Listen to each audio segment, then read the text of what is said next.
Hey, this is Sadler Vaden, and you're listening to The Marinade with Jason Earle. The Marinade.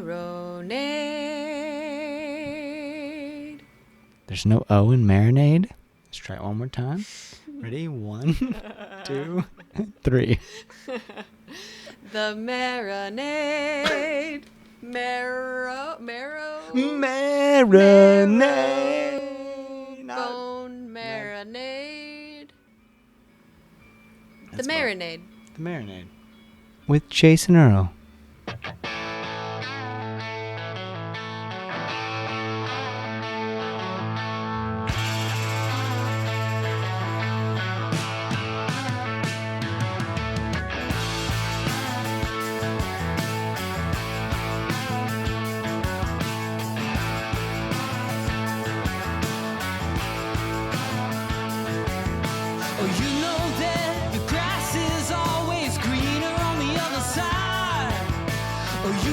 Chase a fortune down and still not be satisfied. We living in a world of greed, you know money just can't buy who you love and who you are when you go to bed at night.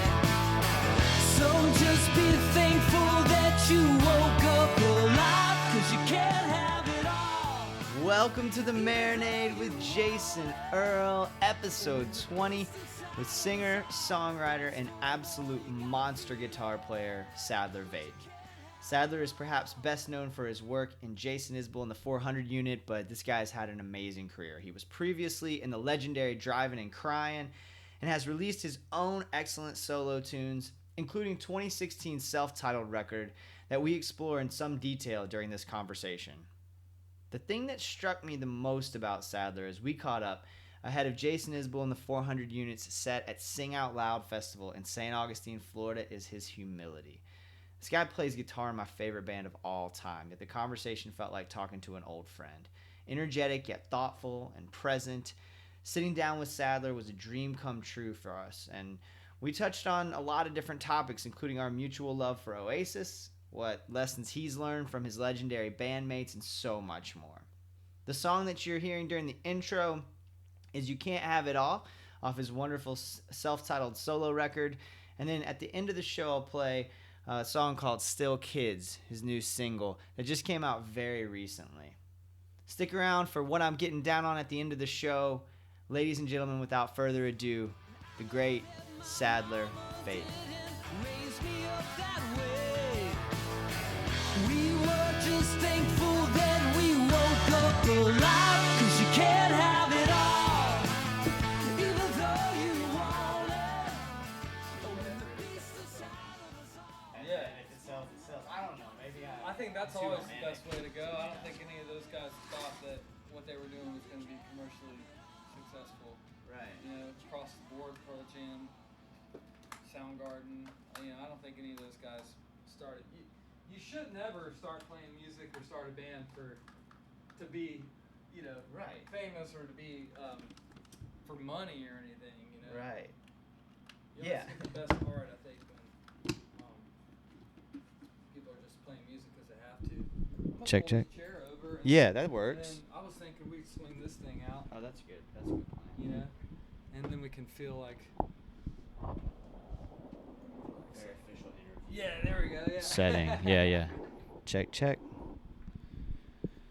Yeah, this is like a news desk. Yeah, here we go. That's the second time I've made that joke on this show. I'm gonna have to edit that out. Can't keep recycling the old shit. Check, check, check. Hey. Hey, 1, 2. Oh yeah, I think we're good, man. Check, So, check. Another day, and Oasis has not reunited. I just want to check in with you, see how you're doing. Yeah, I have a direct line to the Oasis updates. No, I really don't. I know they haven't, and each day that goes by, I think we're losing a little bit that they don't reunite. I think they both made fantastic solo albums, and Noel's made, I don't know how many now, 3 or 4 without Oasis, but and Liam's record I thought was really good. Yeah. You know, but I I started that. I tweeted that out once, you know, and then the next night I was like, you know what, another day it's going. And then I was like, what if I just do this every single night, you know, forever. Of course, after about a month of doing it straight, you know, I was like, I probably should, you know, put that to bed for a little while. But you know, some people were getting it's so funny how people get angry. Yeah. At a tweet. Right. You know, a repetitive tweet. Well, but it's interesting also how like because people come to expect a certain thing, right? So you probably have fans who they expect something from you. Yeah, I guess. I don't know. I don't know if I particularly have fans that are like, you know, wonder what Sadler's up to. I know Jason's very, you know, his, you know, the fans of, I think Jason actually has Twitter fans that may not even really dig, like musically what we do. Right. You know, that's pretty wild. But he's really good at Twitter and he's kind of, he's been at it for a long time, and it's weird to say that someone's like really good at Twitter, but he especially is good at it. He knows how to communicate through it. Yeah. I just try to have fun with it and post things that I'm doing or whatever, little thoughts. But I thought the Oasis thing, it was kind of interesting though, how well, for someone who doesn't have that many followers, how well it performed, just the repetitive nature of it. Yeah. It was it turned into a little study for me. I was like, you know, this is, each night it would get more and more popular. Right. And it's the same tweet. Yeah. So it was interesting. It was like a human study in social media. Well, there is something about like, I don't know. I don't know if I'm good at Twitter or not. I'm not sure. I like my tweets. I think they're good. Otherwise, I wouldn't put them out there. Yeah. But and you actually like them on Twitter too? You click the heart? I like my own tweets, yeah. Wow. I have to unpack that. But it is difficult because you are limited. And so, I mean, it's similar to a song, I would think, in some ways, right? That like the lyrics need to serve the melody and... You have to, depending on what the song is, I mean, you don't have that much time to say everything you want to say, or you need to make sure you're saying everything you want to say in 3 minutes or 4 minutes. Yeah. I'd say 6 minutes or less.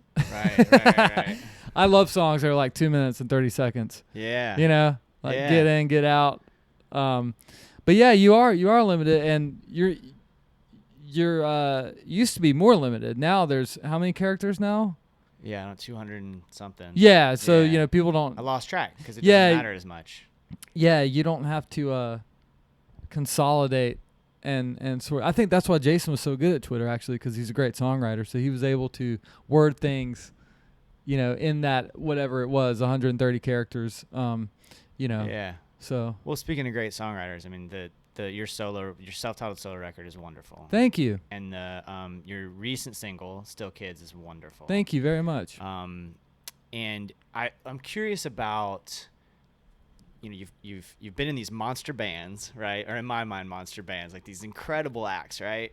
But then you've got this solo thing, and I would imagine the creative process is different. You're approaching it for each band or approaching it from your solo perspective. When you sat down, did you sit down to write that record, or are those like songs that kind of came along when we talk about the self-titled one? The self-titled album, there were songs that came. It was a little bit of both. There were songs that came along, and then I sort of was seeing the shape of it all, and then I was like, I need to, you know, kind of make this song a little different to fit in here, you know, musically. Like I would work as hard as I could on the lyrics, and I walked away with those songs before I recorded them, and I just felt really good about them. I was like, this is as good as they're gonna be for where I am at this point as a musician and writer, you know.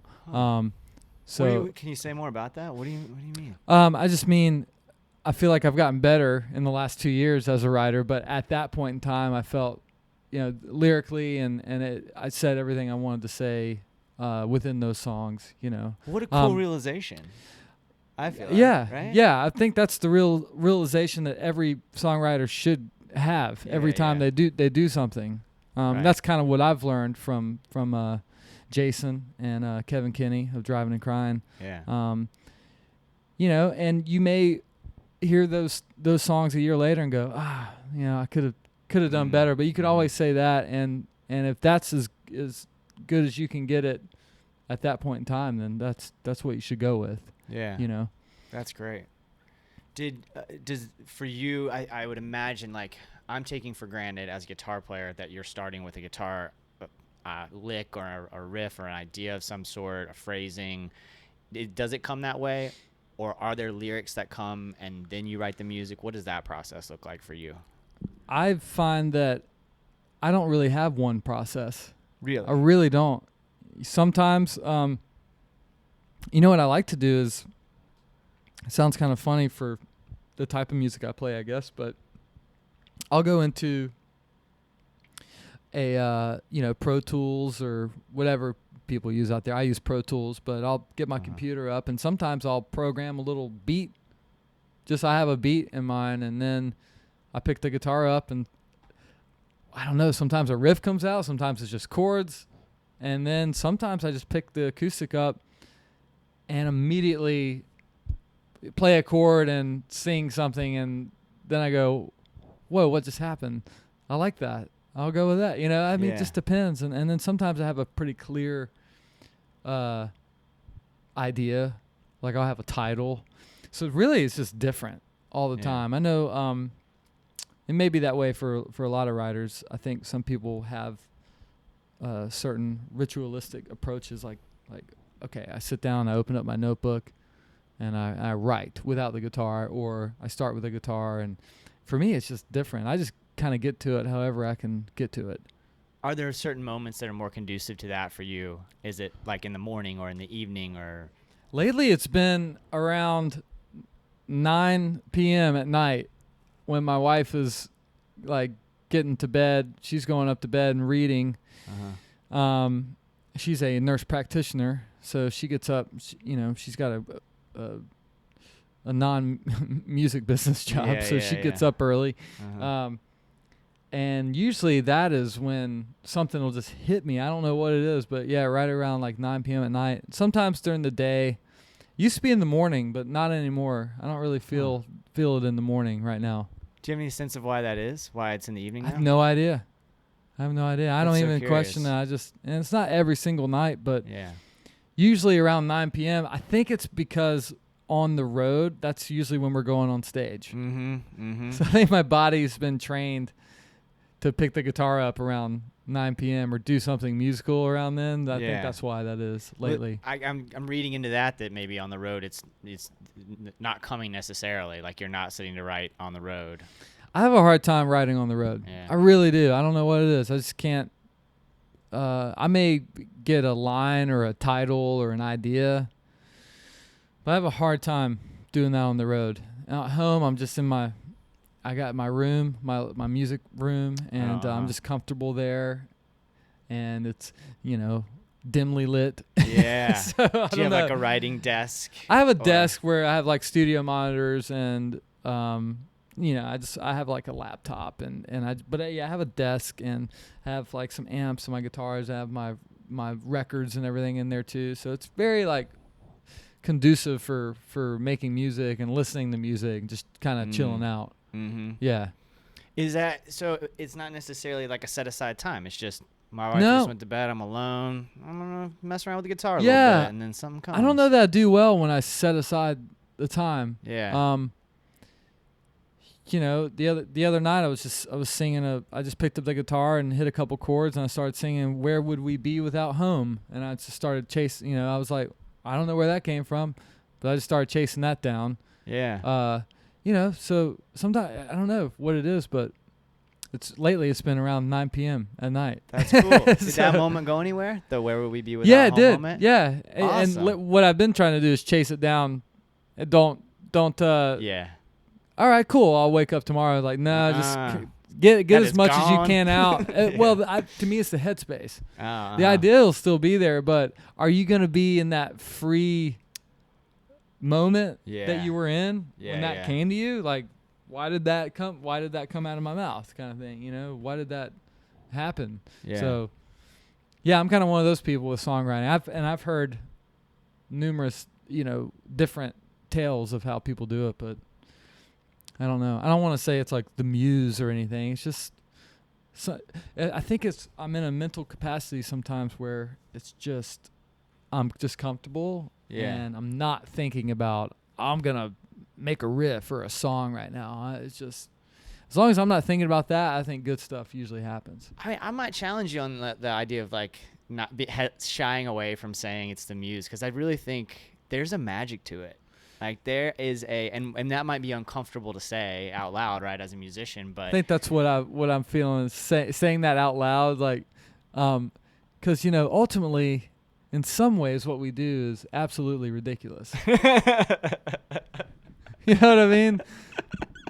Just with the other job, with people out there, they're doing, and not to say music's not important. Like I think music is crazy important, and just. I don't know why it's been devalued so much. That's what's been weird to me. Like, I mean, movies, I guess, have in some ways, but there's still people go to the theater and they subscribe to all this stuff, Netflix, and they buy movies, and actors and stuff get paid so much money still. Music, for some reason, and I feel like it should be the other way around. Yeah, it's interesting, isn't it? From a musician's perspective. Yeah. Just because a song, how many times do you want to watch the same movie over and over, really? Right. Or how many of those movies do you watch? Like Shawshank Redemption. All right, I've seen it probably 12 times. The Big Lebowski. And there are only but songs. Yeah. I'll listen to a song. You don't get tired of a great times. song. Yeah. No, and it take you different places. You'll hear. In movies you can catch new things too, but you can always hear something new. And music, as Kevin Kenny puts it, is a time machine. It can take you back it can take you places. I can't think of anything else that fits that same description. I can't think of anything else that you just want to keep consuming. It's odd. That's crazy. Sports aren't that way. No. I mean, a new game, sure. Yeah. But I'm not going to watch the same game over and over Maybe again. once, if it was one particular game that was like a national championship where your team won or something. I guess. But you kind of know the outcome. But people don't think that way with a song for some reason. Like, you know what the chorus is and you know what the end of the song is, but for some reason you want to... Back to what you're saying, music is magical. Yeah. That's what it is. Well, and it seems that great songs evoke either those same emotions or some different emotion every single time you hear it. Every single Jason Isbell in the 400 unit show, I cry. Yeah, every fucking one. Yeah, right. And it's like I'm gonna cry tonight. I know it's gonna happen. Good. And that's cool, right? Like I'm okay with that. You will cry and you will like it. I'm gonna shove this love. Yeah. You cry. No, we see that's been pretty heavy to see. We have a lot of folks that get emotional at our shows with some of those songs. Jason's he has that way with words. Yeah. That's the crazy thing, is like words are so powerful. So powerful. And you put melodies and stuff to them in a voice, and I don't know what it is. I mean, it's just, that's music. Yeah. Yeah. That's what music should do. It should it should get you charged up. Yep. Make you cry. Some music makes me laugh. I mean, that's cool too, But yeah, back to what you're saying. It's just, I think there is magic to it, I don't really consider myself, like when I talk about like songwriting, because I've been surrounded by so many great songwriters, like I don't really like to call myself a songwriter, although I do it. So yeah, for me to talk about it, it's pretty basic. That's interesting. But I love to do it, and I want to get better at it. And I think anyone that does it should want those things too. Want to get better at it and want to keep doing it. And so what other, you have been surrounded by some great songwriters. What lessons have you learned from Kevin and from Jason and other folks you've been around about the songwriting process, or about maybe creativity in general? Kevin has such a free way of writing songs, like the where he is in his mind. I think the narrator is something just out of this world. Yeah. And also it's very like plain as well. And Jason has taught me to just work at it. You know, don't just think like the first thing that happened is what it is. And also he's taught me a lot about perception of the narrator or the character. You know, what is the perception of that person or that thing? Your perception or the consumer's perception? Well, I think it would be making sure you've got your perception on lock so that the consumer knows what the hell you're talking about. Yeah. You know, and then there are ways that, you know, people can take things.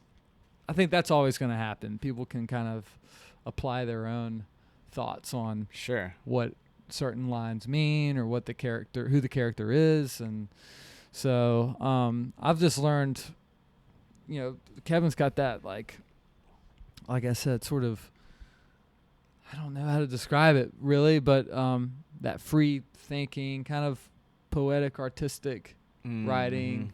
And then he's got the common, you know, person, like the everyday person writing too. Yeah. And then Jason just he just turns these subjects upside down, and then he writes about these everyday characters and struggles and stuff like that. So I try to apply both of those ways of thinking into my writing. Yeah. And then sometimes I think I just kind of have my own style as well.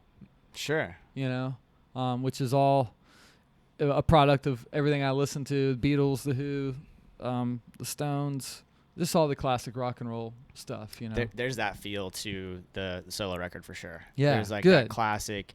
I was listening. Big Star. I love power pop stuff. Absolutely. Yeah. That is a perfect analogy to what I was thinking of. 'Cause there's like that beat on the dashboard. The very first, it comes in hard. Yeah. Where, like, you can't have it all. Yeah. And it's just like roll the windows down, beat on the dashboard, summer drive kind of feeling, you know. And the record kind of carries that same current where I just feel like I just want to head out to the beach, you know. And I grew up on the beach, so there's that. Yeah.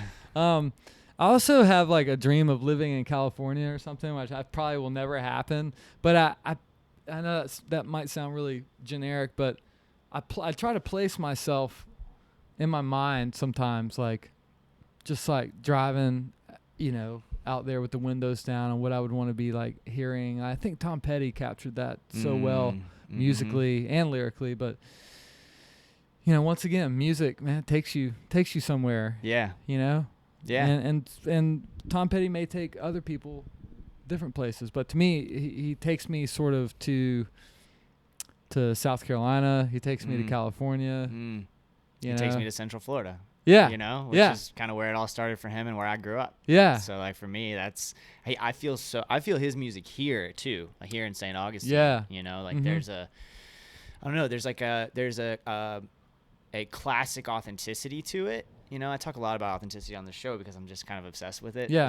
That idea. And there's something about him. He's writing these songs that can work really well for a broad audience, but they're very real. They're very rooted in sort of this authenticity that you can't necessarily get everywhere, especially in something that plays well for the masses, you know, and for generations, you know, that kind of classic. So what else, you consuming the classic rock stuff, what else do you consume in terms of both musically, but also books, movies, that kind of thing? What have you been recently really getting down on?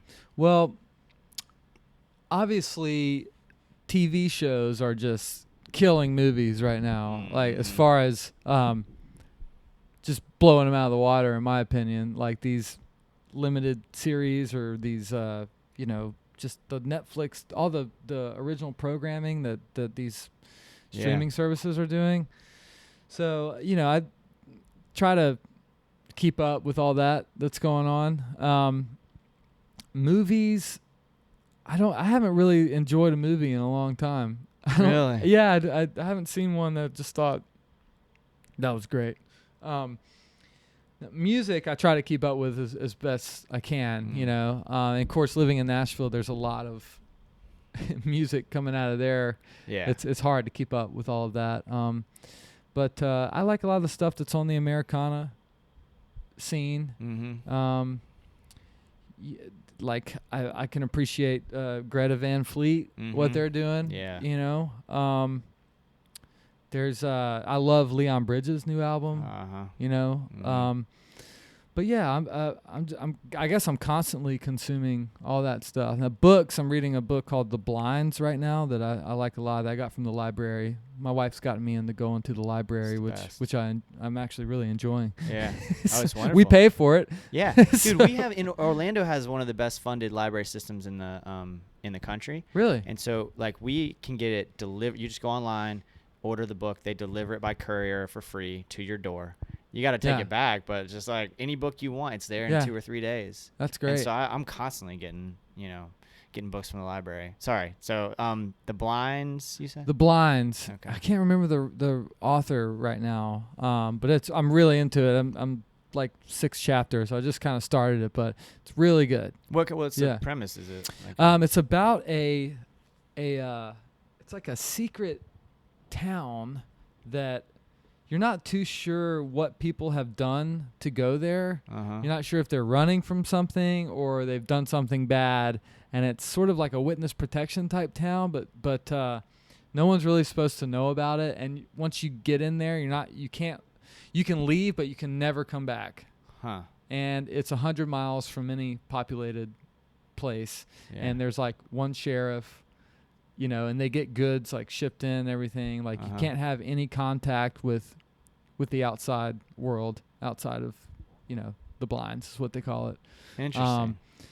And so there's a murder that happens where they're not sure if it's a suicide or a murder, and they don't know how a gun got in there because the sheriff is the only person supposed to have a gun. It's pretty good. Cool. It's kind of like a murder mystery, but it takes place in Texas in this weird like kind of secret witness protection town. Yeah. Do you get characters from those kinds of things or ideas if you're reading a book? No, not really, because I'm always reading like music books because I'm obsessed with music. I mean, I just am. And so my wife's trying to get me to read like some other like some fiction and stuff like that. And I'm like, if I'm reading, it's no matter what it is good, you know, but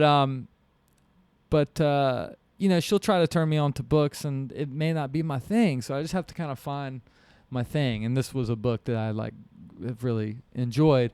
But I'll admit, I'm not a giant reader. Yeah.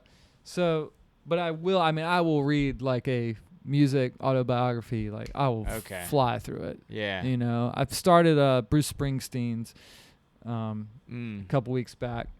I keep meaning to pick that up. Yeah. And I just like them because I like adventure type books, like journey books. Yeah. And that's what you get with one of those. Like, you've obviously had a journey to have a book. Yeah. Like, if you're a musician. So, you know, when you open a book up like that, you're going to start down here. Right. You're going to go way up here. You probably go back down and then go back up again. Yeah. So it's fun. It's a ride. Yeah. So that's why I like the music, you know, autobiographies. That's a good point. And stuff. Yeah. I do get drawn to those quite a bit. Keith Richards was great. Yeah, they just get excited. They're exciting, and then they get kind of sad, or maybe, or they just, you know, they're good. They're kind of like an adventure. But and if it's somebody like Keith Richards or Bruce Springsteen, what a life. Writers, and they have incredible lives. Yeah. Exactly. Yeah. Yeah. I'm a big Howard Stern fan. Oh, okay. So I have, you know, satellite radio. I love Sirius XM satellite radio. Any podcasts? Podcasts. Obviously, I listen to like Mark Maron. I've been getting into Joe Rogan's podcast. I like what's the Serial? Of course, is that a podcast? Yeah, I think. I guess it's considered a podcast. Yeah. There's that line is gray. Yeah. It's for sure. Yeah. But yeah, big like Stern follower. You know. So I love like talk radio stuff. Obviously, What do you think it is about that attracts you? I've started listening. My dad would kind of let me listen to him when I was younger. Yeah. And I think it reminds me of him. Kind of like something we used to do together. Yeah. I probably shouldn't have been listening to Howard Stern, but you know, when he was on terrestrial radio, everything was like bleeped out or whatever. Yeah. So I wasn't getting like a bunch of like bad words from that, but it was still pretty like shock radio. But his interviews, obviously everyone talks about that, but he's just a great interviewer. So I just love the guests that he gets in there. I mean, he had Paul McCartney in there the other day. Like, who wouldn't want to listen to that? Holy You know, shit, yeah. You know, Tom Arnold was in there talking about that Hunt for the Trump tapes show that he's got on Viceland. Yeah. So that was an interesting interview. Of course, Howard has interviewed Donald Trump, I think, the most out of anyone. He's got like, what is it, 3,000 hours of Trump or something like that. That's crazy. It may be exaggerated, but it's something crazy. Ridiculous, Like he's got so many hours of Donald Trump interviews and stuff. So. It's wild to think that's the kind of thing that would have derailed any candidacy if you'd been on Howard Stern and said some of the stuff that Trump said on Howard Stern. Yeah, I mean, not even a blip. Yeah, I mean, the guy just can't. They can't do anything to him. Yeah. You know, any of these things would derail anyone's career. Yeah. Yeah. Like, yeah. Like, if you're not the president, it's ridiculous. Yeah, it's wild. I don't know. You know? Yeah. If you're making fun of disabled people on television, and something I would never do, but I would never work again. Right. Probably. Or you would either, you know? No. And I'm not so...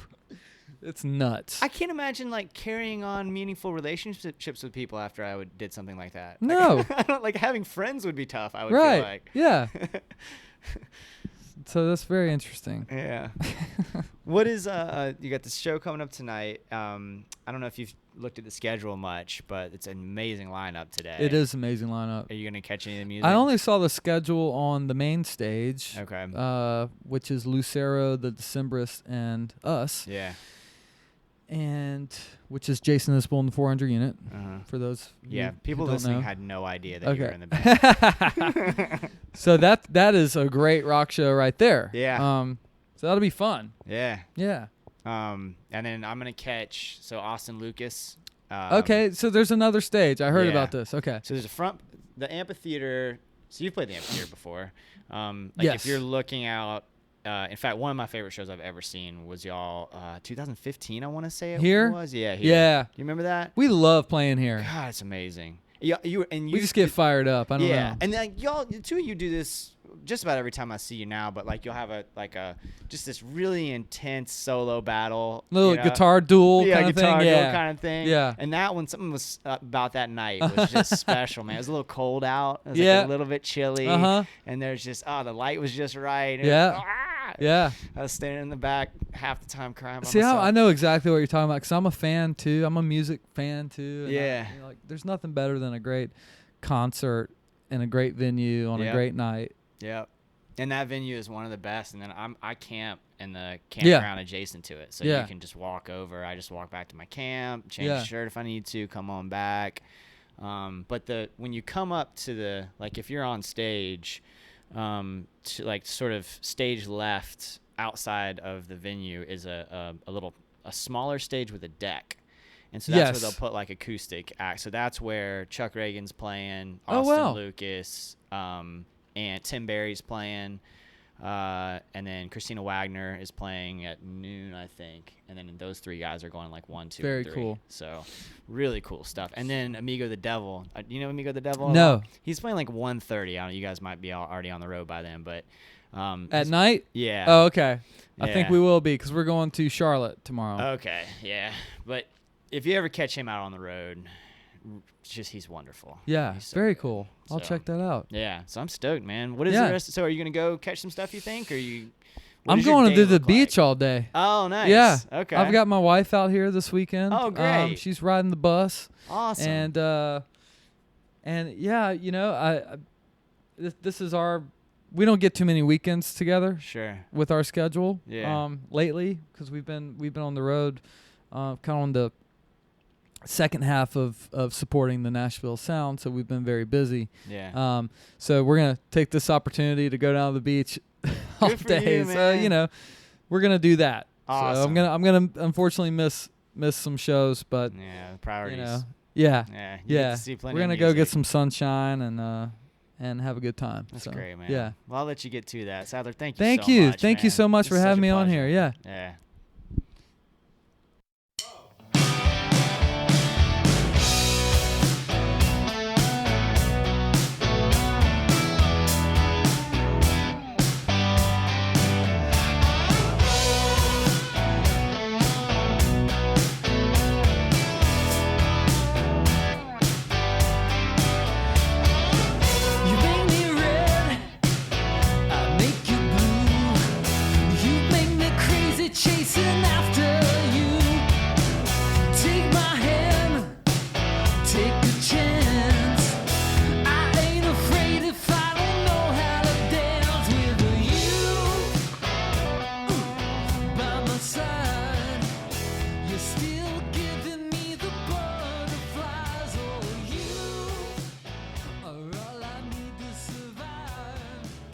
Sadler Vaden, y'all. What a gentleman. What an incredible creative. I'm so honored. Sadler, thank you so much for your time. All of you listening, thank you so much for your time. I so greatly appreciate everything that you guys do for the show. Remember to go there and follow us on all the social media. On Instagram, Marinade_podcast. On Twitter, @Marinade Podcast. Facebook.com/Marinade Podcast. You can find all the information that you really need about the show on those spots. You can go to marinadepodcast.com to see some of the photography that I've been working on recently, concert photography specifically. I try to add little stories and things like that to the website from here and there, from different experiences that I've had. And if you're interested in those kinds of things, our Patreon patrons are amazing. Thank you guys so much for continuing to support the show. I put out as often as I can another podcast called Jason's Journey, 15-20 minutes at the most, where I just sort of talk about these creative moments in my life. I know that I've got a couple episodes I'm going to record coming up when I'm at Swanee. I'm headed to the Spirit of the Swanee Music Park, and that'll get into what I'm getting down on here in a second, because I can't wait to see some of the bands and some of the artists that are playing at Swanee. My kind of my little oasis, my happy place. But on Jason's Journey, we're just so fortunate to have all of the Patreon patrons that we have, and I like to talk about all kinds of different things, like the Sing Out Loud Festival and how I ended up with Sadler, that experience. I'm going to talk about that, and I'm going to talk going forward a little bit about some of the things that have been going on in my life, creatively and with music. I'm just really stoked to get that out to our patrons. Go to patreon.com and search for the Marinade or Marinade Podcast, and you can find us. Every little bit helps. More importantly, if you can do it, just go on your podcast app and give us a rating, please. 5 stars. If you don't like us that well, then just you don't have to really do it if you don't like us. But if you love us, go on there and tell us that you love us. We love messages. We got all kinds of emails coming in recently, and Twitter messages, and just Instagram messages. Please, I try to. In fact, every single time I get one, I try to respond, and I'm just so grateful. Like, I've forged these relationships with people who kind of are like-minded, or maybe not, but they at least are appreciative of the same kind of things that I am: good music, good food, good life experiences, and growing as a person. So speaking of trying to grow as a person, I'm always trying to get better, and what I'm getting down on now, Samantha Fish, Belle of the West. This record came out, I think, in 2017. She's playing Swanee coming up soon. Ridiculous guitar player, monster guitar player, and writes great songs. This record is fantastic. That's Samantha Fish's Belle of the West. I've had it on heavy rotation. I'm also reading Bruce Springsteen's Born to Run after that conversation with Sadler. He is, Springsteen is, like, in his typical fashion, scatterbrained and driven and just brimming with sexuality, and he's funny, and his life is just incredible. I mean, the guy basically had one real job, so to speak, and it was for like 2 weeks, and that was so he could buy a guitar. I mean, just unbelievable. Started listening to Caroline Rose, as recommended by Micah Schnabel. The kind of music that I wouldn't necessarily have gotten into if not for someone like Micah recommending it. Get down on it. I really recommend that. And then Rod Melançon's new single, Westgate, y'all. I keep tweeting about it. Rod, if you're listening, I hope you're not annoyed with me just continually telling you how great you are. I can't wait for Rod to get to Florida one of these days soon, or me to get to a town he's in so I can have him on the show. Rod's music is amazing, and that single, just every Friday I feel like I'm just running in the door, taking my shirt off, playing that song, and dancing in front of the mirror like a fool. That's the kind of vibe it gives me. Great storyteller, fantastic songwriter, and just check it out. Rob Melançon, and Westgate is the new single. And then Springsteen. Like, since I'm reading his book, I'm a huge fan of The Boss and have been for a long time. I mean, Nebraska is one of my all-time favorite records. Thorpe Jensen and I talked about that during our episode, or during his episode. But everything that The Boss has done is just special. Great songwriter, great storyteller, great performer, and so it's been fun to kind of revisit some of those records that I haven't listened to in a long time.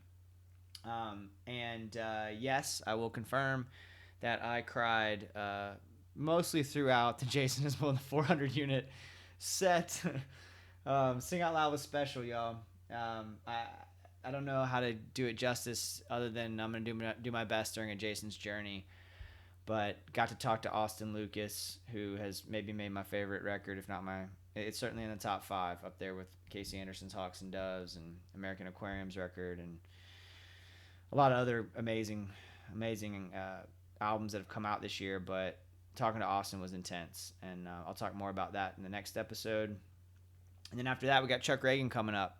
And I've got a couple of episodes that I think are lined up for Swanee. I don't want to promise anything yet. I thought I had 2 completely nailed down, but circumstances, can be fickle. People have busy schedules, and so we'll see. Regardless, I'll have stories to tell from the experience, and I feel fairly confident that at least one of them will pan out. Thank y'all so much for listening. Thank you so much for all your support. Thank you for your interactions. Thank you again to Sadler for your time and your energy and your candor. Cheers, y'all.